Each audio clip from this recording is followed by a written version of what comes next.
তাদের অসামান্য আদর্শ নিষ্ঠা, দেশপ্রেম, এইগুলো আমরা দেখেছি। কিন্তু তারা কেন পারলেন না? তারা পারলেন না সেটা আলোচনার বিষয়ে, বিস্তারিত আলোচনা আমি এখানে করছি না। আমার পরবর্তী বক্তারা, আলোচকরা হয়তো বলতে বলবেন। সেটা হলো এই যে তাদের ওপরে যে নির্যাতন চলেছে, রাষ্ট্রীয় নির্যাতন, সেটা অসামান্য। এই পাকিস্তান রাষ্ট্রে কংগ্রেস যারা পাকিস্তানের বিরোধী ছিল তাদেরকে তো নিষিদ্ধ করা হয়নি, কমিউনিস্টদের নিষিদ্ধ করা হয়েছে। এবং আমার নিজের একটা দুঃখতা আছে যে আমি যে বিভাগের ছাত্র, ইংরেজি বিভাগে, সেখানে আমার দুই শ্রদ্ধেয় শিক্ষক, তারা স্বাভাবিকভাবেই পাকিস্তানের আন্দোলনের সময় পাকিস্তানপন্থী ছিলেন, পাকিস্তানি জাতীয়তাবাদী ছিলেন। তারপরে পাকিস্তান হওয়ার পরে একজন বাঙালি জাতীয়তাবাদীর পক্ষে গেলেন। তিনি শুধু গেলেন না, তিনি 71 সালে তিনি মুক্তিযুদ্ধে যোগদান করলেন। আরেকজন পাকিস্তানি রয়ে গেলেন, এবং পাকিস্তানি রয়ে গেলে তিনিও ঢাকা থেকে বাইরে গেলেন, কিন্তু পাকিস্তানের পক্ষে বলতে গেলেন। তাদের দুই রকমের পরিণতি হয়েছে, দুঃখ, সেটা তো আমরা জানি।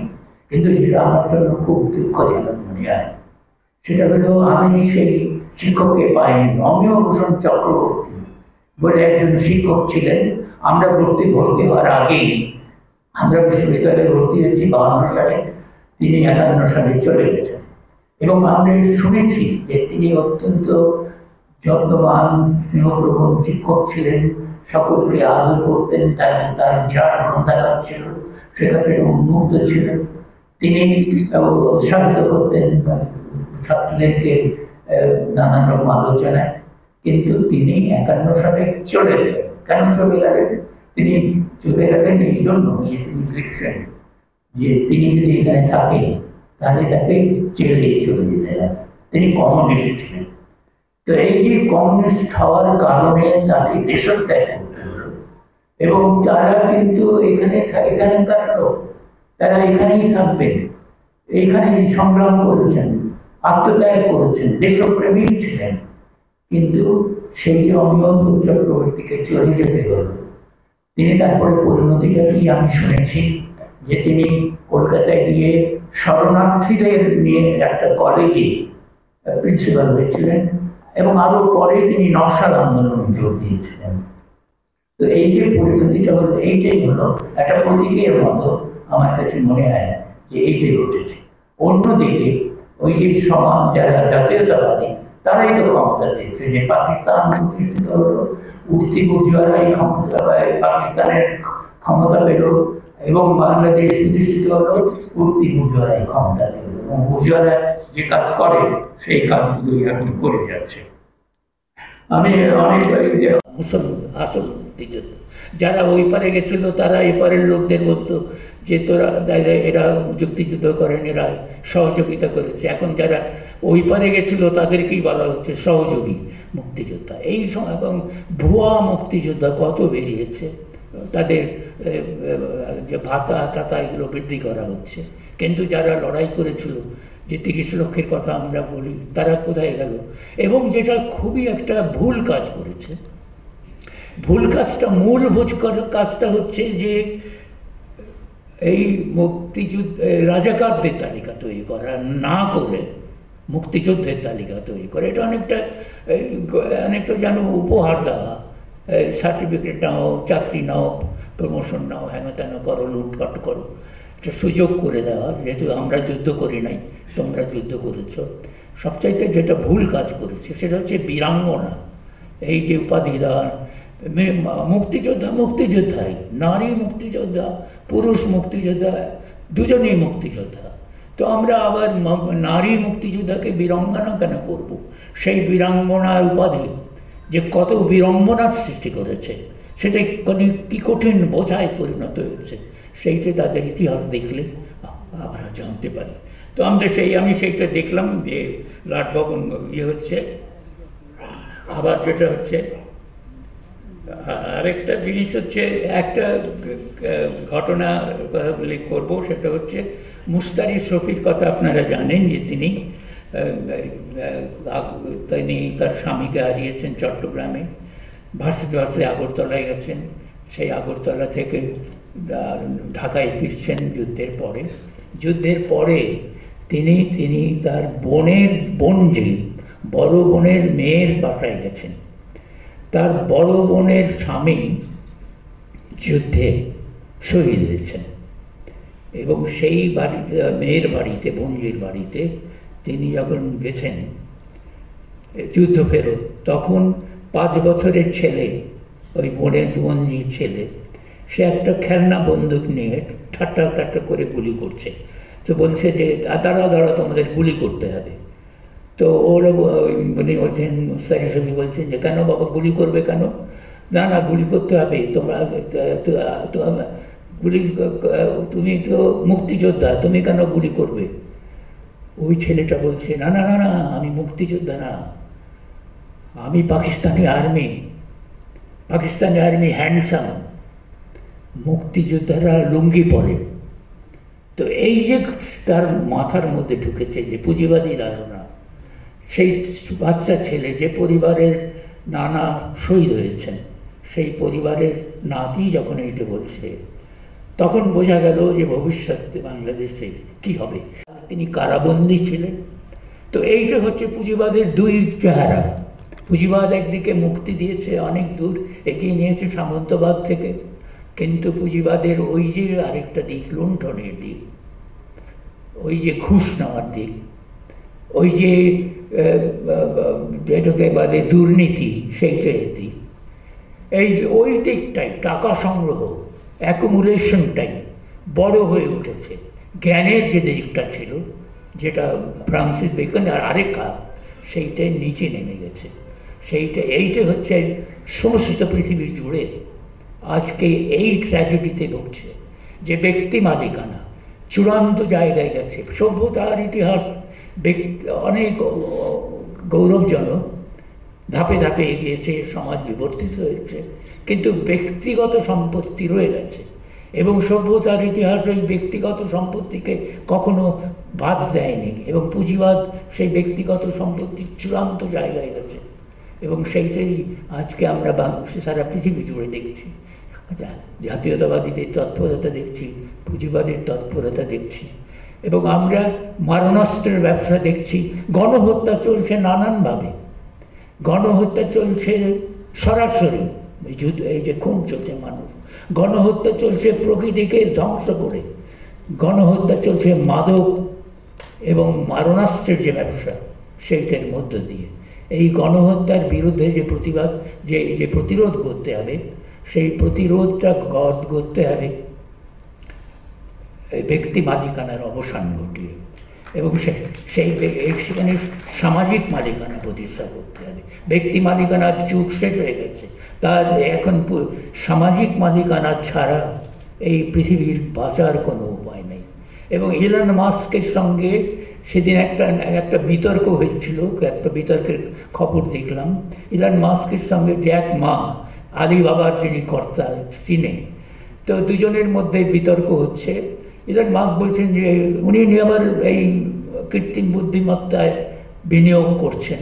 উনি বলছেন যেভাবে এগোচ্ছে কৃত্রিম বুদ্ধিমত্তা এলে এই গ্রহ বোধহয় মানুষ বসবাস করতে পারবে না। কেন বসবাস করতে পারবে? তাহলে যাবে কোথায়?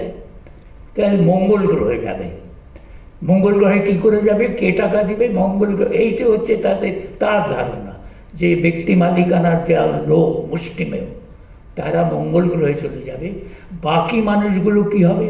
বাকি মানুষগুলো বেকার হবে, অলস হবে এবং তারা ওই গৃহপালিত যন্ত্রের যে কর্তৃত্ব, কৃত্রিম বুদ্ধিমত্তার যে কর্তৃত্ব, সেইটা প্রতিষ্ঠিত হলে মানুষের অবস্থা হবে যে এখন আমরা এই বাড়িতে কুকুর বেড়ার পশু পেট হিসেবে, সেই হিসেবে তারা থাকবে। এই যে কিন্তু জ্যাক মা এটার বিরোধিতা করছেন। তিনি আবার চীনের লোক, কমিউনিস্ট পার্টির যে উন্নয়ন সেগুলো দেখেছেন, দেখে তিনি বলছেন না সেটা ঘটবে না। কী ঘটবে? বলছে না, মানুষের হৃদয় আছে এবং বুদ্ধির সাথে তার পাল্লা করবে বা এর মধ্যে তো যন্ত্রের মধ্যে তো চিপস আছে, কিন্তু মানুষের মধ্যে তো হৃদয় আছে। তো মানুষের হৃদয়ে হচ্ছে ভরসা, কিন্তু সেই ভরসাটা স্থাপন করতে হলে যে সংঘবদ্ধ চেষ্টা দরকার, সেইটাই হচ্ছে এখনকার কর্তব্য। এখন একটা যে ইউটোপিয়ার কথা আমরা জানি, এই যে 500 বছর আগে টমাস মোর একটা বই লিখেছিলেন ইউটোপিয়া নামে, ইংরেজ লেখক। সেখানে তিনি ব্যক্তিগত সম্পত্তি নাই দেখাচ্ছেন, প্রধান গুণ হচ্ছে ব্যক্তিগত সেখানে সম্পত্তি নেই। সেখানে মানুষ 8 ঘন্টা ঘুমায়, 6 ঘন্টা কাজ করে, তারা 1 ঘন্টা নানা বিনোদনে বিয়োগ করে, খরচ করে। বিনোদন মানে হচ্ছে ওই যে সাংস্কৃতিক চর্চা। এবং তারা আরেকটা কাজ করে, তারা দলে দলে ইন মাল্টিটিউড, তারা দলে দলে বক্তৃতা শুনতে যায়। সেই বক্তৃতাগুলো বাধ্যতামূলক নয়, এবং সেই বক্তৃতা তারা শোনে আগ্রহের সঙ্গে জ্ঞানার্জনের জন্য। ওই ইউটোপিয়া তো সম্ভব হয়নি, কিন্তু জ্ঞানের যে চর্চা সেইটা দরকার। এবং আমরা যেটা দেখছি যে আমাদের যে সকল উন্নতি, সেই উন্নতি কোন জায়গায় এসে ঠেকেছে? বিশ্বব্যাপী এবং বাংলাদেশে বিশেষ করে মেয়েদের যে অবস্থা, নারীর যে সংগ্রাম আমরা 71-এ দেখেছি এবং 69-এর অভ্যুত্থানে তারা ছিল। মেয়েরা এবার যে ভূমিকা নিয়েছে সেটা তো অভাবিতপূর্ব এবং অসাধারণ ভূমিকা। কিন্তু আজকে মেয়েরা কিভাবে ধর্ষিত হচ্ছে? গণধর্ষণ পাকিস্তান বাহিনীরা করেছিল সাময়িকভাবে, এখন তো স্থায়ী হয়ে গেছে। এবং শিশু ধর্ষণ সেটা পাকিস্তানেরও করেনি। এবং আত্মীয় ধর্ষণ করছে আত্মীয়কে, শ্বশুর ধর্ষণ করছে পুত্রবধূকে। এই যে জিনিস ঘটছে এখন ঘটছে। এবং আমরা এই একটা ঘটনার একজন মেয়েকে দৃষ্টান্ত হিসেবে উত্থাপন করতে পারি, তার যে ভাগ্য। লামিয়া আক্তারের খবর আপনারা দেখেছেন, পটুয়াখালীর মেয়ে, 17 বছরের মেয়ে আত্মহত্যা করেছে। কেন আত্মহত্যা করল? ধারাবাহিকতায় তার বাবা জসিম উদ্দিন এই অভ্যুত্থানের সময়ে আদাবর এলাকায় থাকতো, একটা সাহায্য সংস্থার ড্রাইভার ছিল, গাড়ির ড্রাইভার, শহীদ হয়েছে।